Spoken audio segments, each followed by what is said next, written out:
Hello and a very warm welcome to all of you. My name is Pratik and I'll be taking up the news today discussion for October 19, 20, 21st and 22nd. First news is about CAQM invokes stage 2 of GRAP in the entire NCR. So here we'll look into the functioning of CAQM and we'll discuss what exactly is the GRAP mechanism and when does it get invoked. And we'll also look into the pollution issue that Delhi faces generally in the month of October onwards. Second news is with respect to US-Australia critical minerals framework. So we'll discuss about the reasons that has prompted this agreement and what exactly are some of the essential aspects of this framework, and then what exactly is India's approach towards critical minerals. In the third news, we'll talk about Chandrayaan 2's observations of Sun's CME on the moon. So here we'll discuss what exactly is the coronal mass ejections and what exactly has the Chandrayaan 2's observations or orbiter has observed with respect to the impact of the Sun's CME on the moon's atmosphere. Then in the fourth news, we'll discuss new strategic EU-India agenda. So we'll discuss the 5-pillar approach with respect to this news.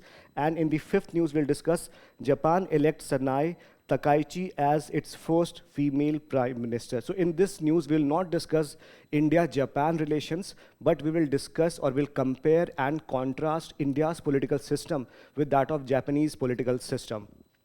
Then we have some quick updates, and in the place in news, we'll discuss Italy.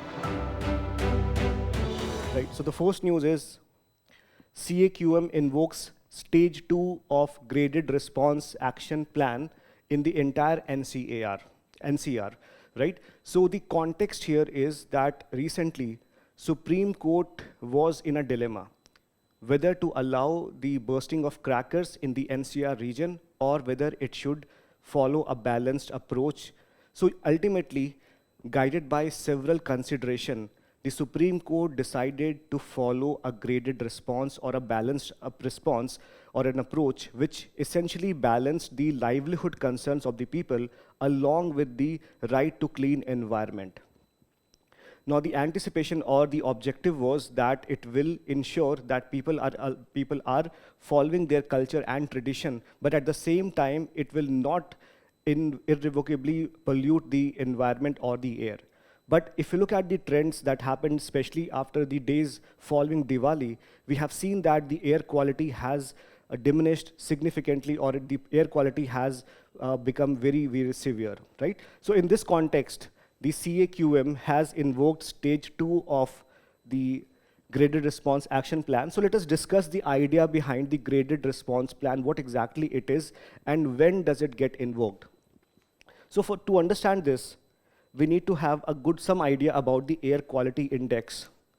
So air quality index was launched in 2014 to measure the quality of air in the NCR region or in the entire country, right? So here there are 6 categories in which the air quality index can be classified, and this is based on the classification of 6 gases including, or 8 gases including PM 2.5, PM 10 and ozone and other gases, right? So here 0 to 50 means that the air quality is good. If the air quality is between 51 to 100, it is average. So under these 2 areas, no graded response takes place. So under this, the poor one is from 101 to 200, that is the poor. And within this, stage 1 of GRAP takes place, okay?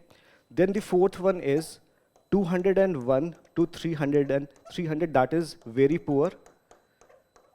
And here, this is stage 1 of GRAP, this is stage 2.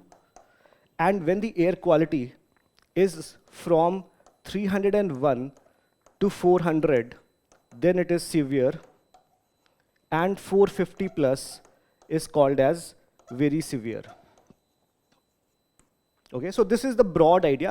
I'll tell you the exact classification, but in a way, in a nutshell, what it is that air quality index that there is several classification of air quality on this matter, on this basis. And when the air quality reaches a certain level, then a mechanism kicks in, and that mechanism is called as GRAP, that is called as an emergency mechanism, under which several measures are undertaken. For example, under grade 2, what happens is that use of coal and firewood is restricted, and diesel generation sets will face limitation. So this is a kind of mechanism that takes place under the stage 2 of GRAP, right? Now the second question is, what exactly is CAQM?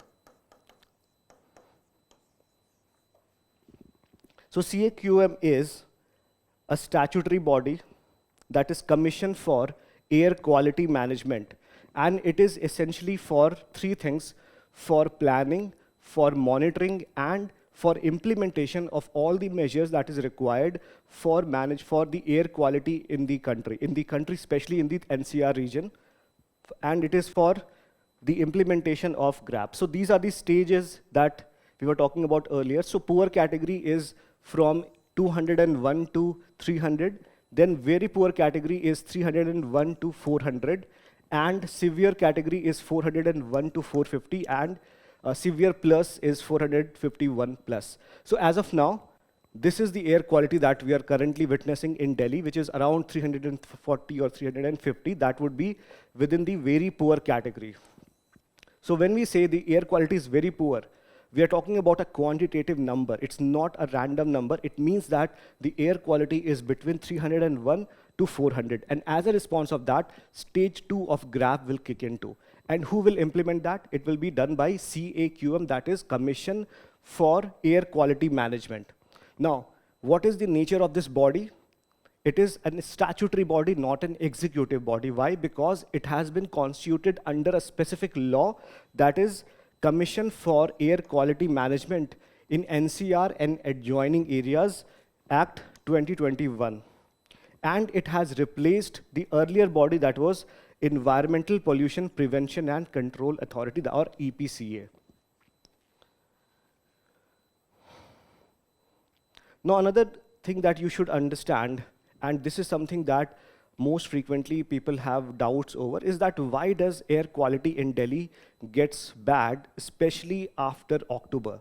So before October also, the air quality remains in the poor category or maybe in the average category. But especially after in the winter season, which especially gets during the onset of October, the air quality deteriorates a lot. So what could be some of the reasons behind that? So for this, we can think of it in terms of 3-4 reasons.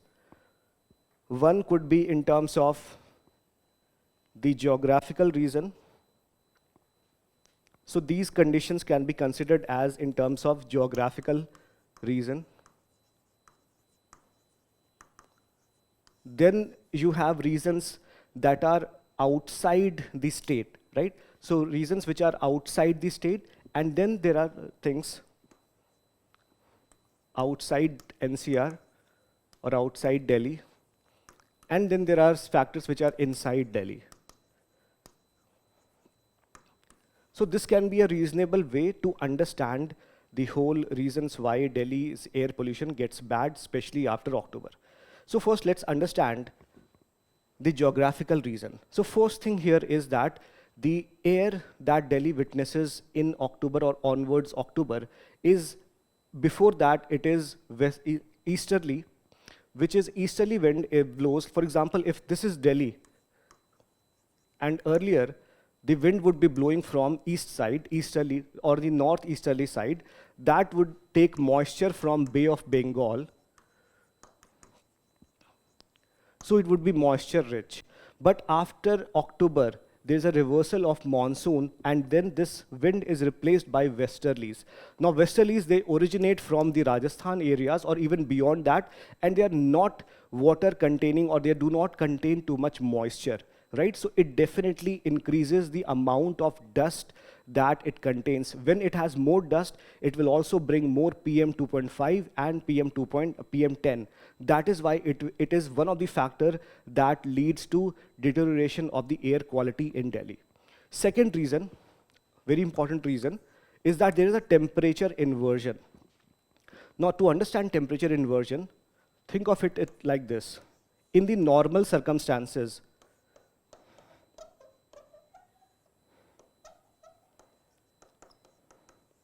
you have a layer of hot air or hot wind, let's say hot air, and then you have cool air and then colder air. So this is, as the height increases, the temperature also decreases. So with increase in height, the temperature decreases. So here the particulate matter or the dust particles can go to some other places as well. It can have multiple areas in which it can expand. But the same thing does not happen in the colder temperature, or especially after October. What happens is this region becomes cold, then it is warm, and then it is cold or warm. So in this region,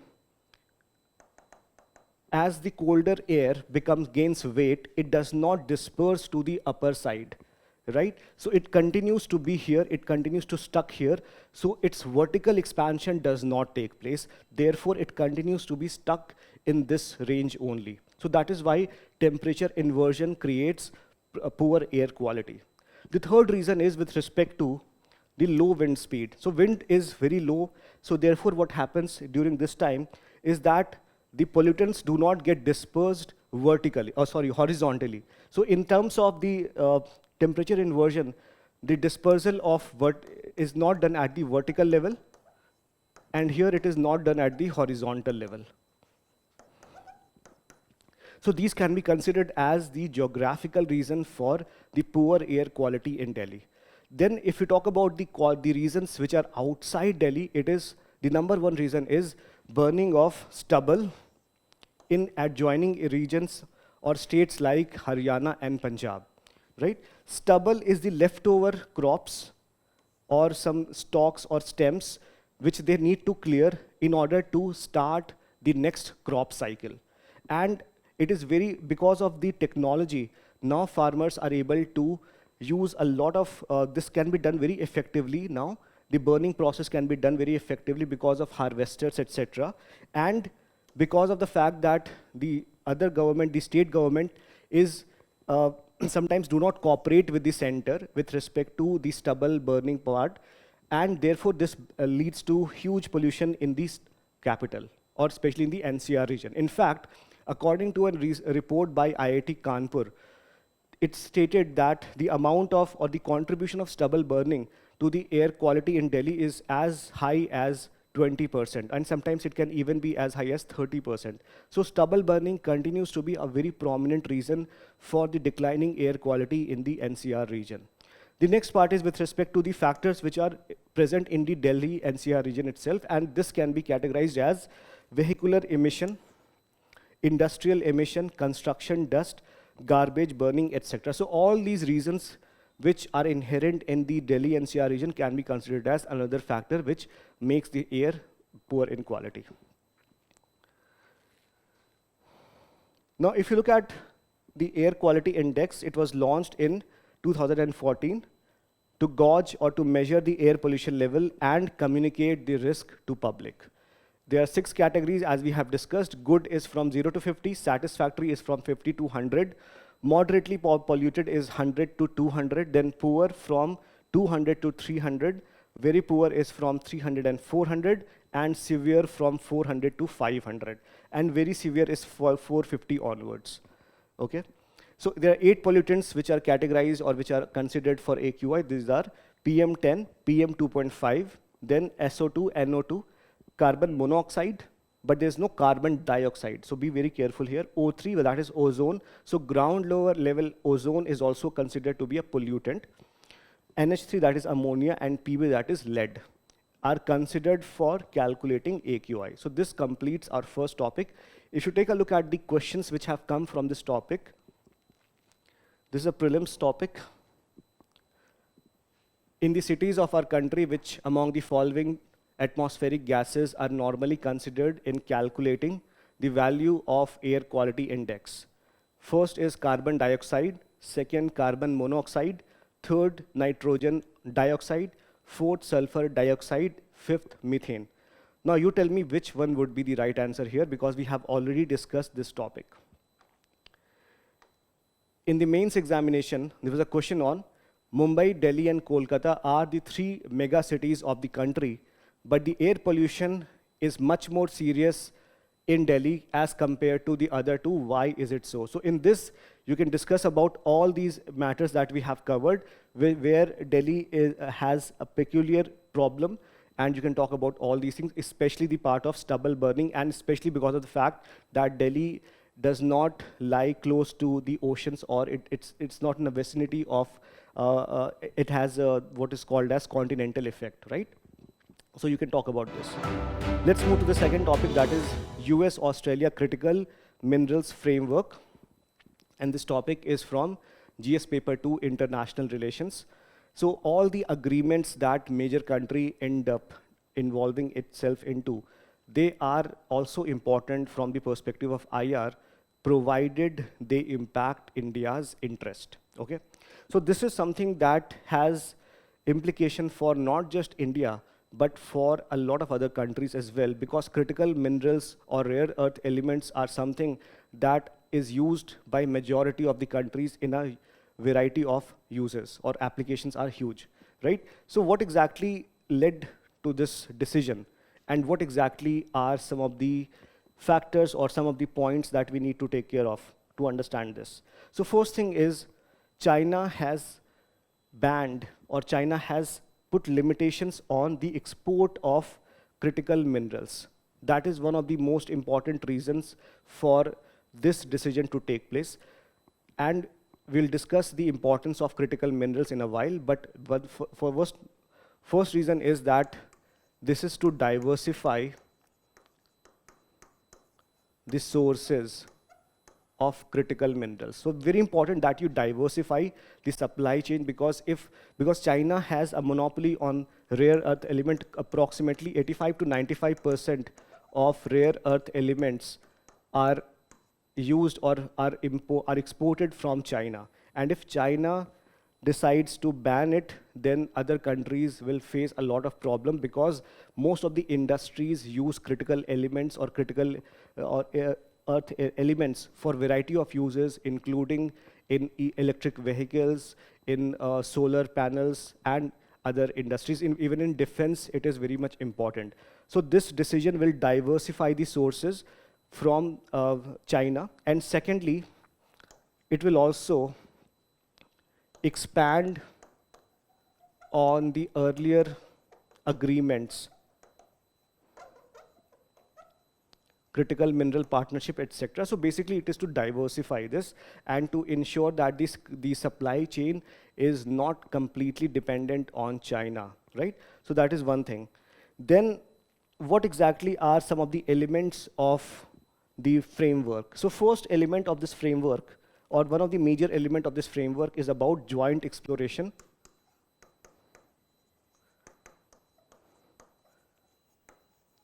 So Australia and US will jointly commit tasks that will ensure that there are several mines and areas that would be explored for critical earth elements, and in that they will be providing for financial and technical experience from US side as well. So that is these joint exploration part. Then they will be using it to, second, a minimum floor price. So this is a very important thing, because since China has a monopoly on the production and exploration of the critical earth elements, then what would happen is that if some other producer comes up, then what China can do is it can provide those resources at a very minimum price, and the other producer cannot compete with that. So now they have decided that there is going to be a critical floor price beyond which they will not accept, or they will not trade the critical minerals, right? So these are some of the two aspects of this. So let's take a look at what exactly is this news all about. So this is about two things. Objective, as we discussed, to combat China's near absolute monopoly and to diversify sources of critical minerals. Two things. Second, the framework includes funding for multiple projects aimed at boosting the supply. So supply and in defense, and especially for defense and energy security. It will also deploy a mechanism to set a minimum price floor or floor price for critical minerals to counter China's market manipulation strategy of flooding markets that make global competitor unviable. In fact, the same strategy is also followed by OECD countries. So the OECD countries has provided for some sort of minimum barrel of price or price per barrel of the energy or the oil resources, so that any country which is part of OECD will not sell beyond that price. So that this will ensure that everyone has some sort of basic opportunities to sell, and not one can use its leverage to lower down the prices. So this is again a very important initiative, but whether China will accept these terms and conditions is yet to be seen. Also, whether it will be applicable, to what extent it will be applicable, and can the Australia or the other countries can accept the unpredictability inherent in the Trump administration, that again is something that we continue or will have to see in the future. Now, when it comes to critical minerals, what exactly are there? So critical minerals are characterized by two things. First is that they are very critical for the development of the country, so they are important. Second, there is some sort of risk with respect to their supply chain, right? So these two characteristics make a mineral a critical mineral, okay? So they are vital for modern technologies and clean energy, but with high supply risk due to limited availability or dependence on few countries, and which some of the examples of critical minerals could be lithium, cobalt, nickel, copper, etc. Now, what are rare earth elements and how they are different from the critical minerals? So rare earth elements can be considered to be a subset of the critical minerals, right? So they are subset, which means that this is critical minerals and this would be your rare earth elements. And it is they are essential for technologies like electric vehicles, wind turbines, smartphones, and defense equipment, right? In fact, if you look at the concerns with the critical mineral supply chain, first thing is there is geographic concentration. So critical mineral production and processing is concentrated in few regions, especially in China, which makes the global supply chain prone to political and economic risk. In fact, Democratic Republic of Congo supplies 70% of world's cobalt, okay?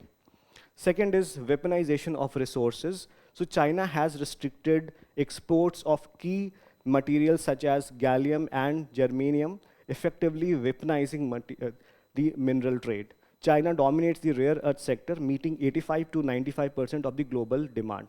So it is not that, or contrary to the term rare earth element or metal, it is not rare in nature. But the problem is that they are rarely located in such area through which economically it will be easier for them to extract. So the economic potential is what makes it rare. The second thing is that they are not located in a variety of places. They are located in certain countries in more quantities or in more number. And these countries, especially China, has done really well in developing the technologies to extract these rare earth elements. And that is why it has become very prominent as far as the rare earth elements or earth is concerned, right? So these are some of the concerns with the supply chain with respect to the critical minerals. So if you look at the India strategy with respect to this, India has taken up 3 measures or 3 pillars of the strategy are, first is with respect to a mission called National Critical Mineral Mission. And for this, it is to secure India's critical mineral supply chain by ensuring mineral availability from both the domestic and the foreign sources. And to fructify this, like this is the most essential aspect of India's policy with respect to ensuring critical mineral, that is with respect to both foreign and domestic. So with respect to the domestic front, India has undertaken MMRDA amendment, that is Mines and Minerals Development and Regulation Amendment Act 2023. It enables exploration and mining of critical minerals. In fact, it gives a lot of leeway when it comes to this mining of critical minerals. There are certain restrictions when traditional mining is done, which includes the impact assessment and providing certain funds for those who are impacted by mining process. So some of these terms and conditions are relaxed when the mineral in case is critical mineral. So these conditions are relaxed. Third is with respect to mineral security partnership. So India joined the US-led Mineral Security Partnership finance network to secure sustainable supply chain for critical minerals. Now you tell me which countries other than India and US are part of this initiative. Okay, so this is all about the second news.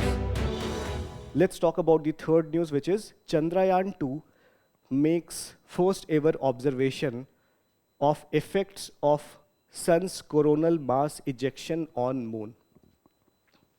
And this, of course, is from GS Paper 3, Science and Technology. And this observation was made using the Chandra's Atmospheric Composition Explorer 2, that is CHASE-2 instrument on board the orbiter. Okay? So first understand what exactly is Chandrayaan and why do we want to study the surface or the atmosphere of moon, right? So first is that when the Chandrayaan 1 was launched, the initial objective was just to see, or that was basically for a technology demonstration exercise. And it only involved an orbiter. So it was essentially just to go and reach moon and observe its atmosphere and the external condition. The second time when Chandrayaan was launched, that was Chandrayaan 2, that was launched in 2019. It did not just contain orbiter, that is the orbiter, it also has lander and rover. So the lander was named as, I think it was named as Vikram, and the rover was named as, so the lander was called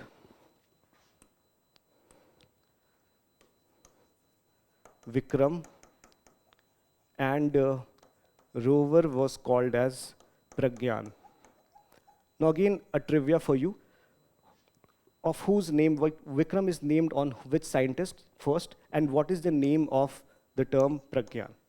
Anyway, let's move on to this. So in Chandrayaan 2, you had lander and rover, and the objective was to study the moon's south pole, okay? Because it was something that was not undertaken earlier, and only very few countries like US, Russia, and China has landed or soft landed on the moon surface. And India wanted to land on the southern side of the South Pole with respect to the a soft landing of this.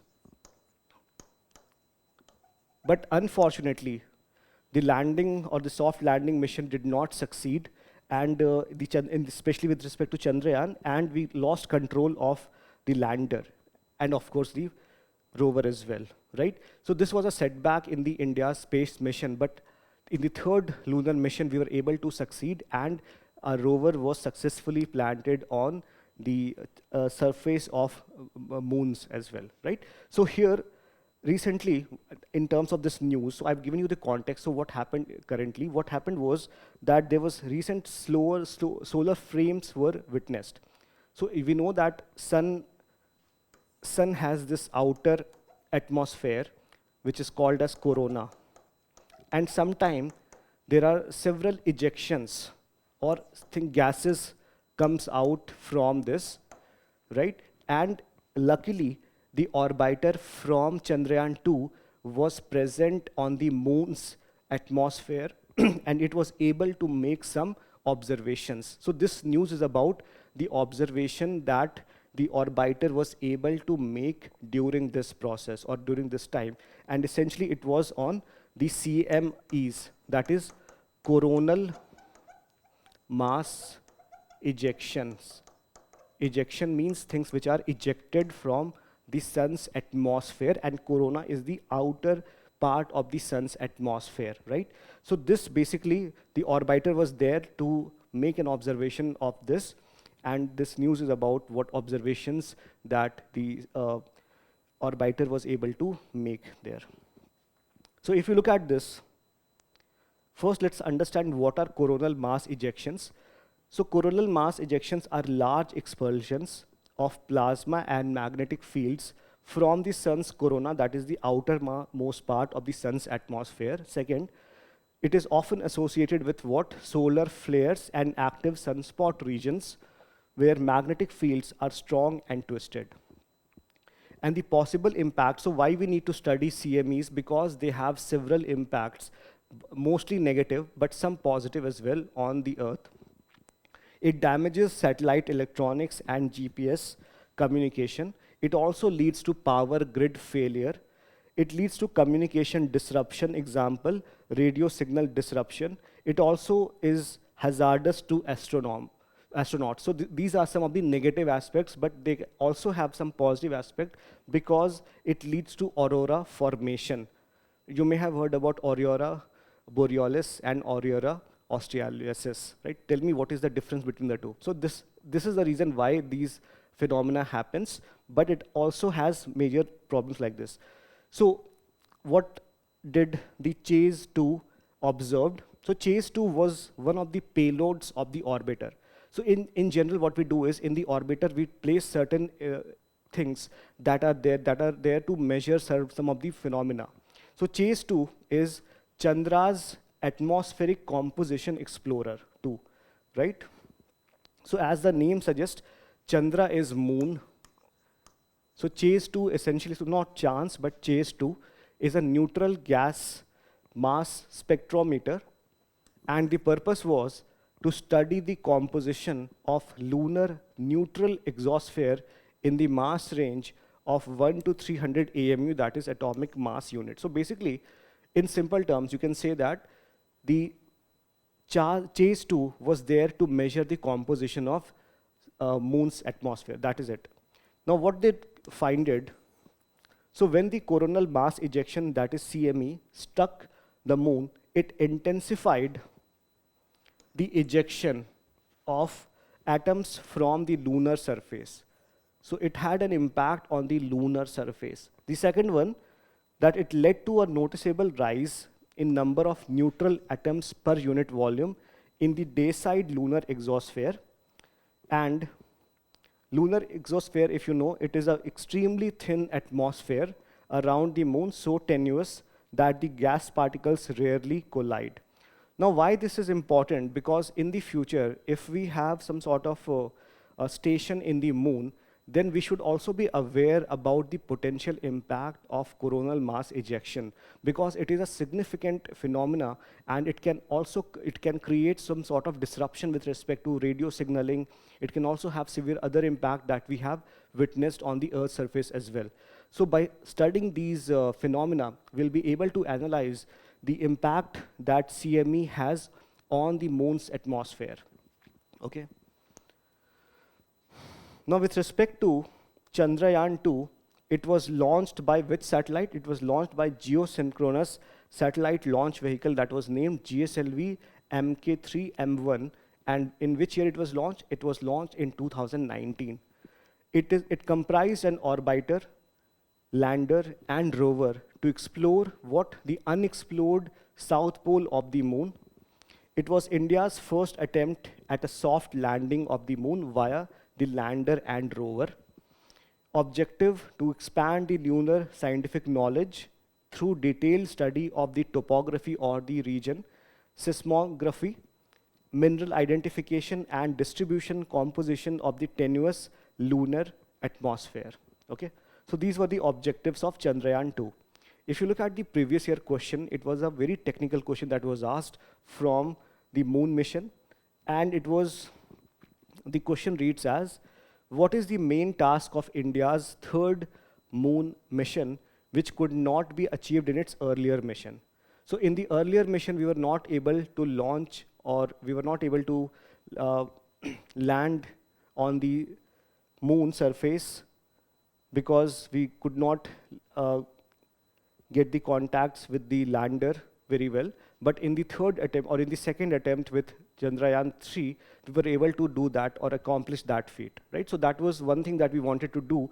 And apart from that, we also wanted to study about the atmosphere. We wanted to study the composition of the surface and also about the seismography, etc. So this could be considered as the mission. The second part of the question is list the countries which have achieved this task. So here the obvious answer is US, USSR or Russia as it is called now, and the third one is China, Chang'e mission.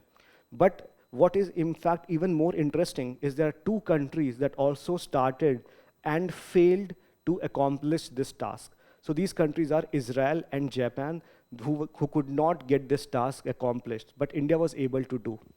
Then introduce the subsystem in the spacecraft launched and explain the role of virtual launch control center. So basically, we have discussed that the spacecraft or the subsystem were orbiter, lander, and rover, just like in the Chandrayaan 2 as well. But apart from that, the thing that made it very different this time was virtual launch control center.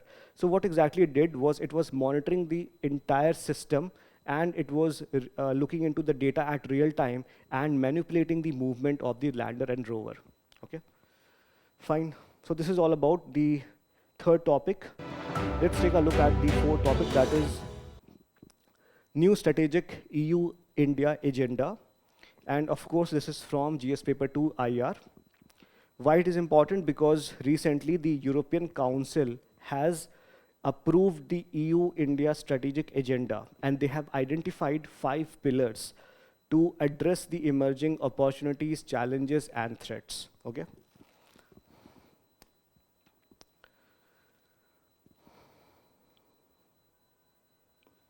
Now, first of all, the question that we need to ask is, what are some of the reasons that have prompted EU, and especially the EU Council, to accept this agenda?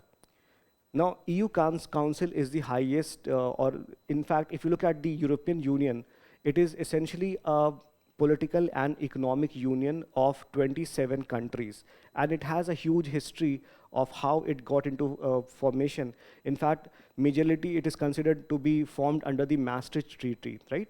And the problem with the EU is that they have several differences among themselves with respect to the priorities that member states have. And often this has led to their engagement with other countries, right? So with India also, they have several differences in approach, whether it is about data, whether it is about export of several other trading or market access, or with respect to immigration. So there are several challenges. But there have been certain reasons or certain background events that have prompted EU and India to come closer. One of which could definitely be identified as the rise of unpredictability in the US administration under Donald Trump. That is definitely one of the reasons. Second is rise of China. And third could be considered as backlash against the multilateralism, right? So these could be considered as the reasons why EU and India are now converging at several levels. And if you look at, or if you read the editorials and the opinion pieces of several IR scholars like C. Raja Mohan, so they have talked, or he has explained EU and India as middle powers, right?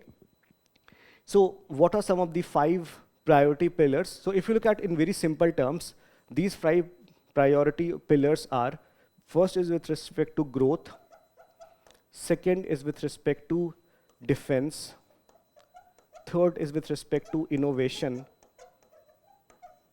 fourth with respect to global collaboration or connectivity, and last is with respect to enablers. So these are the 5 pillars where they're supposed to coordinate in the real time or in terms of the recent things, and given the chance that there are emerging opportunities and then there are also challenges that are emerging. So growth is something that both of these countries want. India is an emerging economy, and EU essentially is a country where if you look at the demography, it is on the higher side, right? So it requires growth at both stages, and this pillar is to ensure growth along with job creation and with respect to creation of market access and with increasing FDI and investor protection. But the growth itself is not an objective. Growth has to come through sustainability. So they have also mentioned growth and sustainability as one of the pillars. Then the second context is with respect to defense. So you now know that especially France is one of the major defense partner of India. And with the unpredictability that is now being witnessed in the advent of, through the advent of Donald Trump, we can say that EU is also looking to enhance its defense partnership with several countries. And because of that, this is an important pillar in India-EU relations. Next one is with respect to innovation. So the third pillar is with respect to innovation that is going to, especially in the frontier technologies like AI, and with respect to connectivity, this is essential to mitigate the issues with respect to global supply chain. For this initiative like IMEC, India-Middle East-Europe Economic Corridor was launched, but it is still not materialized because of several geopolitical tension.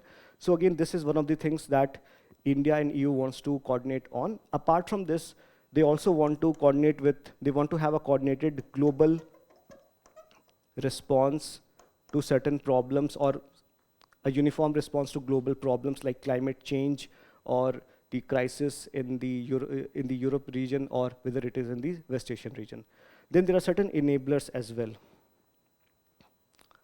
So if you look at the enabler across the pillar, it promotes skill mobility, knowledge sharing, business ties, and institutional cooperation. So promoting of skill mobility will increase the prosperity and sustainability. Apart from that, it will also has a good, or it will also improve the technology and innovation. Then knowledge sharing will also definitely lead to technology and innovation expansion, and business ties will lead to better prosperity and sustainability, especially through finalizing the FTA and the IPA, right? Investor protection agreements. So these are the 5 pillars. If you look at the India-EU relations, historically, India was among the first countries to establish diplomatic relations with the then European Economic Community, that was in 1962. In 2004, their relationship was upgraded to strategic partnership. Then in the terms of bilateral trade, trade in goods between India and EU reached 120 billion euros in 2024. And this is very significant because EU is India's largest trading partner as far as goods are concerned. Then with respect to foreign direct investment, cumulative inflows from EU valued at US $107.27 billion between April 2000 and December 2023. So what we can say that it is a tremendous, or is a very significant partner as far as trade and investment is concerned, right? In fact, there are several convergence of values as well as interest when it comes to India and EU. Therefore, they are poised to have better relation in the future. At the same time, there are several issues that continue to threaten their partnership.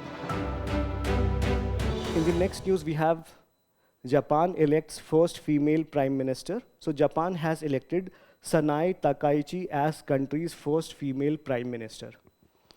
So if you look at on the face of it, it appears that it is a very good news from the perspective of gender equality and from the perspective that it is very inclusive in nature. But if you look at, or if you go beyond the surface, it shows or reveals a completely different picture. In fact, Mrs. Takaichi is considered to be a very conservative in approach. She does not support same-sex marriage or homosexuality, right? She also does not support couples having different surnames, right? So she is very much conservative in approach, and in a way she is very much similar to the approach followed by Shinzo Abe, especially in the external affairs, right? So whether she would be good for India or not, we will not be able to understand in a very few span of time, but maybe after some time we will be able to judge whether she has better, or she will be able to be better for India or not.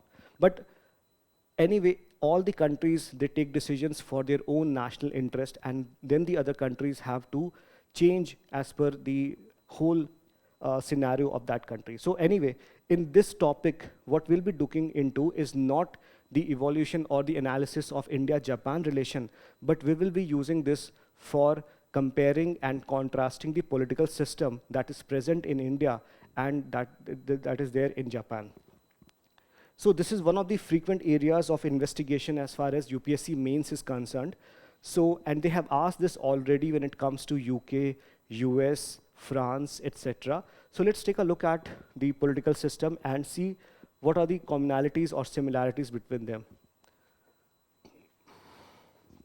So first thing is, both of them have written constitution. So what is a written constitution? A written constitution is one which is a compact document, and it is like a book, and all the elements are presented in one single document, right? And more or less, it is not subjected to many interpretation. It is essentially part of some constitutional process, right? So India's constitution, but on the other side, India's constitution is the lengthiest in the world, while Japan has a small constitution with at most 5,000 words. Now tell me why India has one of the largest constitution in the world. Second, parliamentary democracy. Both are parliamentary democracies with a prime minister and the real executive head. So how is parliamentary democracy different from a presidential democracy? In the parliamentary democracy, you have two heads of state, two heads basically. You have a real head and you have a nominal head. The nominal head generally is the one who is considered to be the symbolic power, and the real head is the one which is considered to be the one which has the actual power, okay? So both of them are parliamentary democracies with a prime minister as the real executive head. Then they both have bicameral legislature, which means that they have two houses.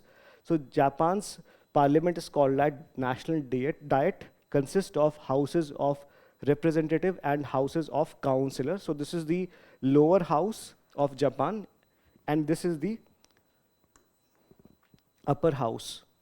And then while India's parliament comprises the Lok Sabha as the lower house and the Rajya Sabha as the upper house, okay? Then fundamental rights in Japan, it is provided under chapter 3, that is from articles 10 to 40. It guarantees what? Equality, liberty, and human dignity, while in India, part 3, that is from article 12 to 35, provides for 6 types of fundamental rights. And if you look at the other similarities, we have independent judiciary. Both India and Japan have independent judiciary. There is universal adult franchise, which means that everyone is given the right to vote. There is constitutional supremacy. So UK has parliamentary supremacy, but here both in India and in Japan, because of the fact that they have written constitution and because of a tradition, that constitution is given supremacy. So these are some of the similarities between the two. If you look at the differences, in terms of head of state, Japan, still there is monarchy that is followed. The emperor is considered to be the symbolic head, while in India is a republic where the president is an elected head. Even though the election is indirect in nature, but it is still an election based. There is no dynasty or there is no monarchy that is present in India. Second, in terms of the structure of government, Japan follows a unitary system which includes or which has centralized power at the national government. But India does not have this process. India has a federal system where power is divided between center and states, and it is mentioned there in the constitution itself. And it is especially, we have Schedule 7 that talks about the distribution of power, and then there is independent judiciary that will decide on, with respect to the problems or the differences in interpretation of power of center and state.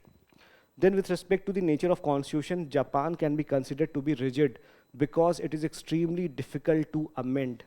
In fact, Japan's constitution has never been amended since it was promulgated in 1946. Then when it comes to India, it is partly rigid and partly flexible, which means that it is a combination of both rigid and flexibility. but it can be amended by Parliament under Article 368, and more than 106 times the Constitution has been amended, or at least by 106 times it has been amended. At the same time, there are substantial limitation on the power of Parliament, which is imposed under the Basic Structure Doctrine.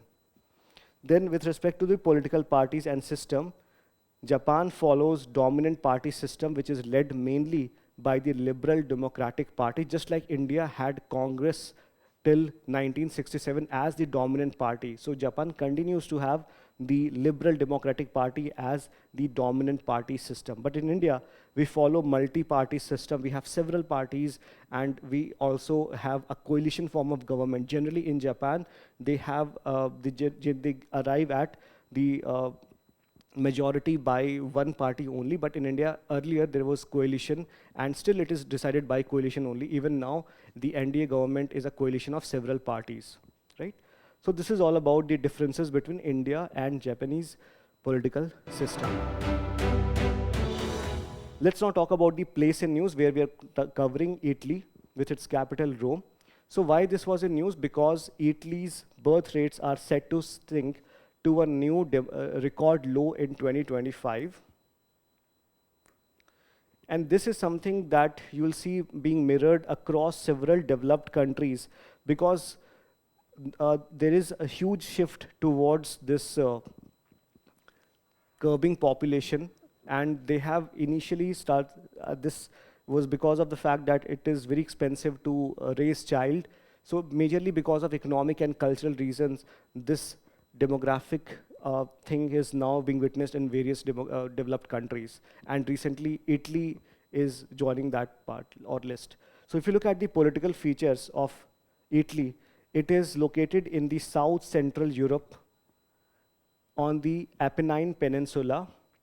It is positioned both in the northern and eastern hemisphere of the earth. If you look at the land border, so it has both land borders and maritime borders. So Switzerland, Austria lies towards its north, then Slovenia in the northeast. Slovenia is in the northeast, and France in the northwest. Okay, so this is all about the countries which neighbor Italy through land. Then when it comes to water borders, it has three major rivers or seas.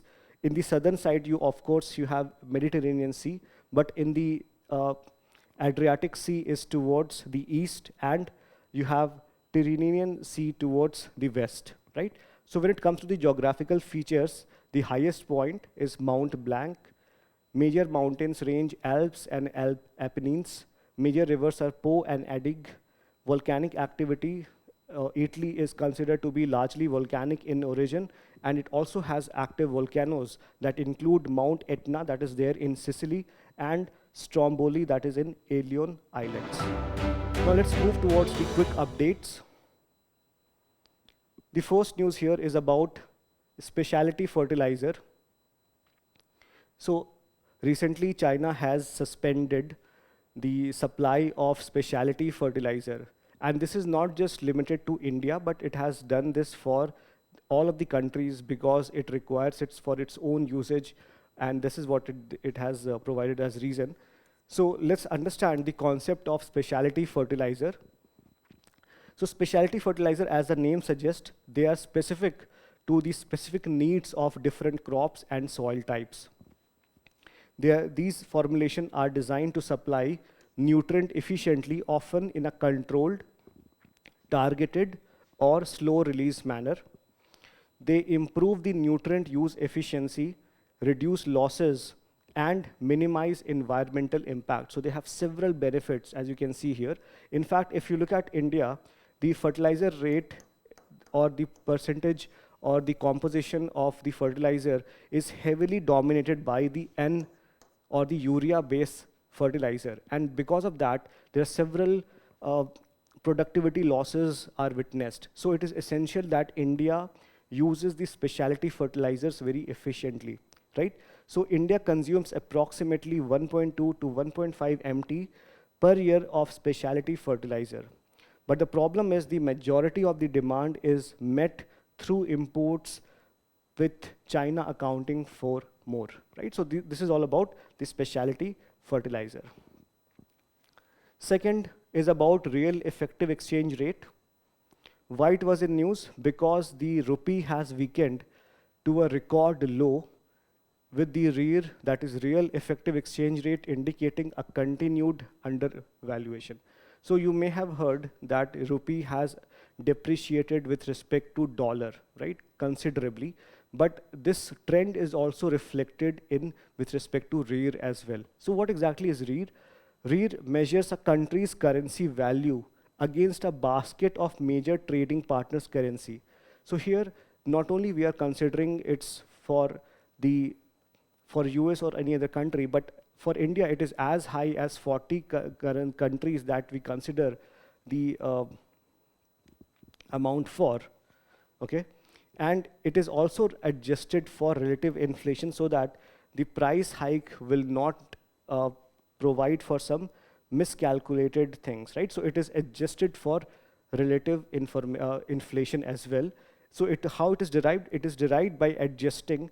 By adjusting, it means removing the nominal effective exchange rate for relative consumer prices. So from our NEER, the inflation part is subtracted and then you get REER, okay? So it also provides for or indicator for how competitive the trade is. So a higher REER makes exports more expensive and imports cheaper, reducing the trade competitiveness. But on the other hand, if the REER is lower, then it indicates that the currency is undervalued, and if the currency is undervalued, the import cost will be less and will be less, therefore it will boost exports, right? Because countries will export more from the country which has lower REER, right? Next news is with respect to trachoma. And why it was in news? Because Fiji has officially become the 26th country worldwide to eliminate trachoma as a public health concern. So what is important here is which country has declared this. So recently Fiji has declared that. And what exactly is trachoma? So trachoma is part of what is called as NTD, that is neglected tropical disease, and the world's leading infectious causes of blindness. So it is related to eyes. Second, it is mostly seen in the tropical countries. So basically, the neglected tropical disease are those diseases which are seen in the tropical areas for which there is very little investment and funding done for the vaccines and for the medicines. Why? Because in general, these countries have poor paying capacities, so the companies are not encouraged to invest substantially in these problems or in these diseases. So therefore, they are called as neglected tropical diseases. Now, what is the cause of trachoma disease? It is caused by a bacteria called Chlamydia trachomatis bacteria. And how it is spread? It is spread via personal contact, contaminated surfaces, and flies exposed to eye or nasal discharge. So it is highly infectious in nature, and repeated infections cause eyelid scarring, inward turning eyelids, and ultimately it leads to blindness. It is endemic in vulnerable communities with limited clean water and sanitation access. India has successfully eliminated trachoma as a public health problem, okay? Next, with respect to star formation. And this is important because a study by the Indian Institute of Astrophysics has shown that supermassive black holes and their relativistic jets suppresses star formation in nearby galaxies. So it was already a hypothesis that black holes would definitely will not have a positive impact on the star formation, but recently IAPA has observed it through a study that supports this hypothesis. Now, with respect to star formation, we need to understand the different stages of formation of star. So stars form in cold, dense molecular clouds as gravity condenses gas and dust in protostars, igniting nuclear fusion, right? So here the dominant force that is there is not nuclear fission, but nuclear fusion. And the lifespan of a star depends on mass. The low mass star, they become white dwarfs, and the high mass stars explode as supernova, leaving neutron stars or black holes. Okay, so make sure that you have understanding of all these terms like white dwarf, supernova, neutron star, and black hole. Next topic is about Central Asian Mammals Initiative, that is CAMI. And why it was in news? Because Central Asian countries have come together under CAMI for what? To protect 17 shared species like saiga, Bukhara deer, etc. So first thing that is important here is which countries are called as Central Asian countries. So there are 5 countries which are called as Central Asian countries. Let me know which countries are called as Central Asian countries along with their capital.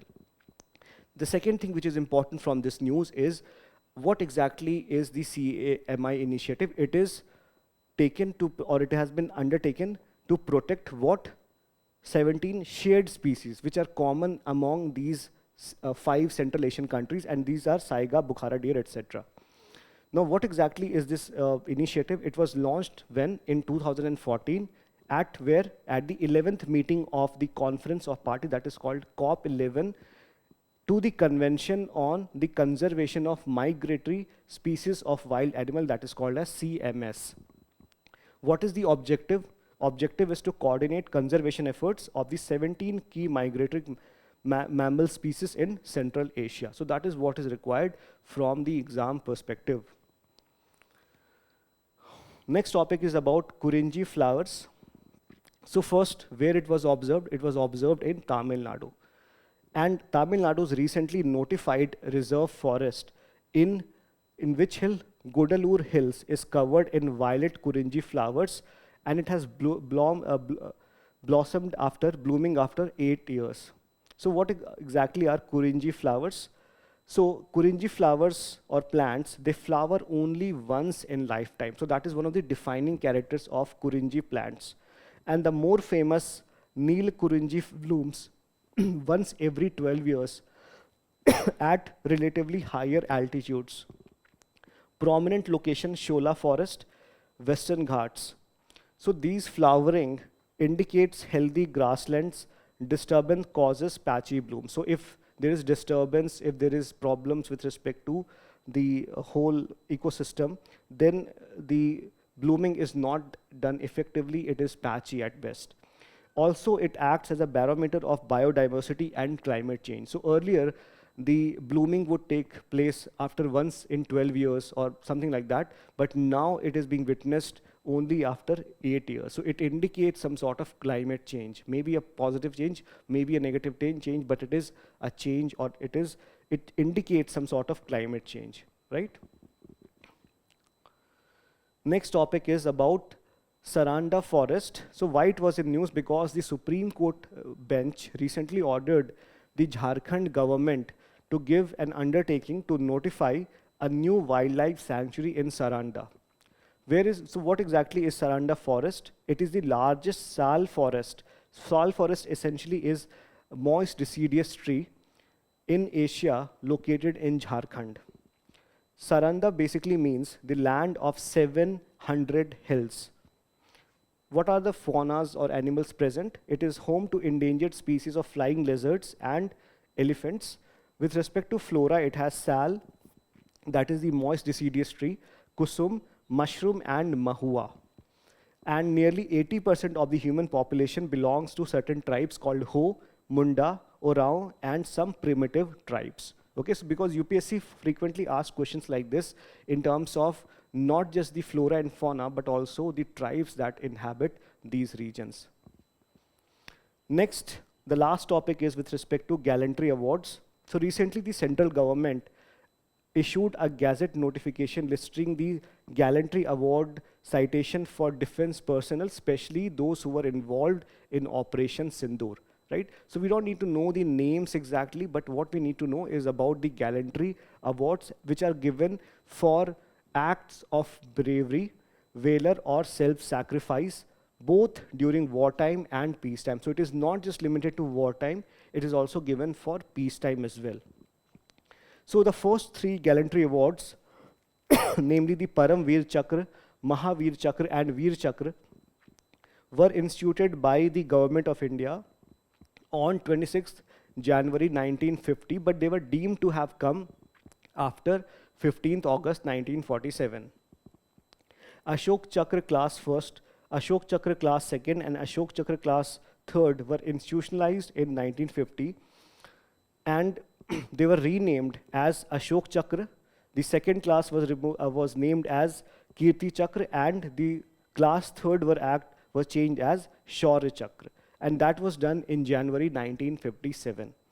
These awards are announced twice in a year, that is on Republic Day and the Independence Day. So these are some of the factual or some of the aspects that you should be aware of when it comes to the gallantry awards, because earlier UPSC asked a similar question with respect to Bharat Ratna awards, right?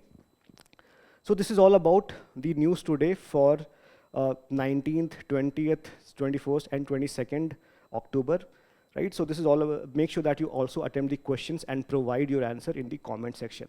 Thank you so much and all the best.